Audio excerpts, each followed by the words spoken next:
The briefing room fell silent when Commander Hayes walked in. His face was carved from stone as he approached the podium. The 12 SEALs before him had just returned from what was supposed to be a routine extraction in Kandahar. But nothing about the last 48 hours had been routine. "Lieutenant Maya Reeves is gone," he said flatly. "We had to make a call.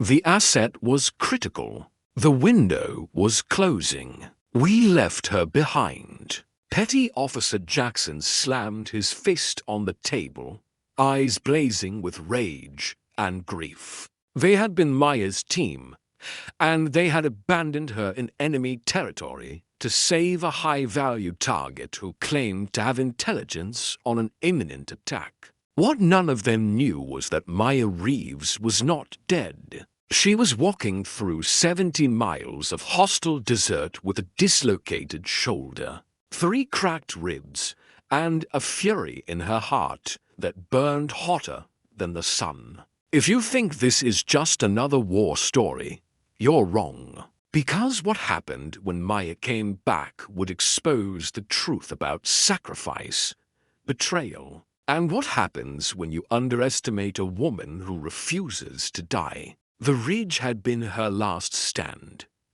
Maya had taken position with her SR-25 rifle, providing precision fire as her team loaded the asset onto the helicopter. 11 hostiles down in for minutes. Then Hayes's voice crackled through the radio.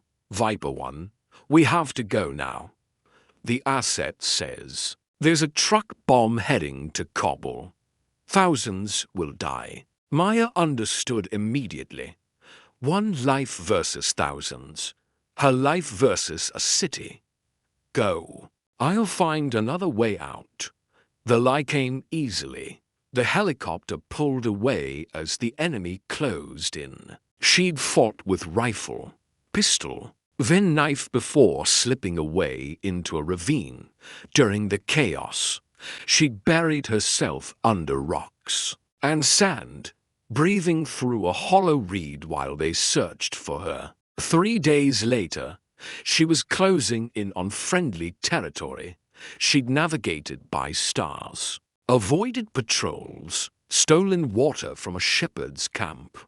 Her body was failing, but her mind remained sharp enough to be angry, because listening to radio chatter on her emergency beacon, she'd heard the truth.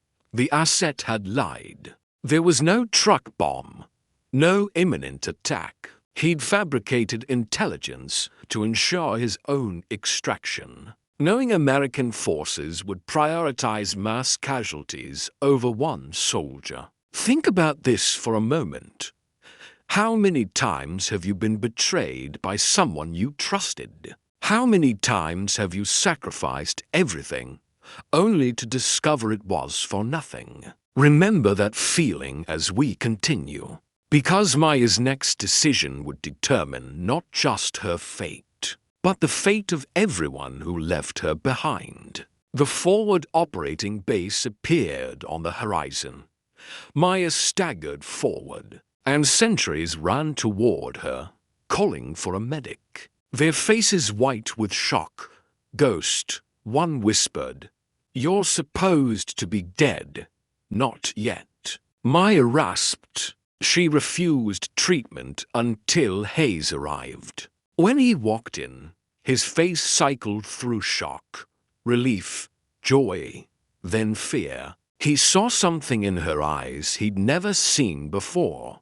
Judgment. "The asset lied," Maya said. "There was no bomb. He made it up to guarantee his extraction." Hayes sank into a chair, the truth hitting him like a physical blow. "Maya, I didn't know. I swear you would have done the same thing," she interrupted. "We make impossible choices with imperfect information. I don't blame you for the call you made, but I blame you for not coming back, for giving up, for deciding I was already dead because it was easier than admitting you might have been wrong. Hayes had been preparing her memorial when he should have been mounting a rescue. "I failed you," he said simply. "Yes," Maya agreed, "but failure isn't fatal. It's what we do next that matters." Hours later, Maya sat with her team. Jackson couldn't stop staring at her. Chen kept apologizing, his voice breaking, but Maya cut through their guilt with words that would change them all. "I survived because you trained me. Every impossible drill, every brutal exercise kept me alive. I'm angry, yes, but I'm also grateful. When the moment came, I had the skills to save myself." She looked at each of them. "We all face moments where we're left behind, where we're alone, and the odds are impossible. The question isn't whether those moments will happen. It's whether we've prepared ourselves to survive them." The asset faced federal charges. Hayes received a formal reprimand, but remained in command, carrying that lesson into every decision. And Maya returned to active duty with a new call sign that spread through the special operations community: Ghost. Because she'd died and come back. Because she'd been sacrificed and refused to stay dead. Months later, a young female sailor approached Maya. "Ma'am, how do you trust anyone again after that?" Maya considered carefully. "Trust isn't about believing people will never fail you. It's about knowing you'll survive if they do. My team made a mistake, but that mistake made me stronger.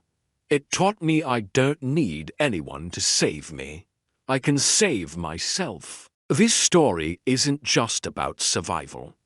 It's about every person who's been left behind, written off, counted out. Maya could have let betrayal destroy her, poison her relationships, turn her bitter. Instead, she transformed it into power.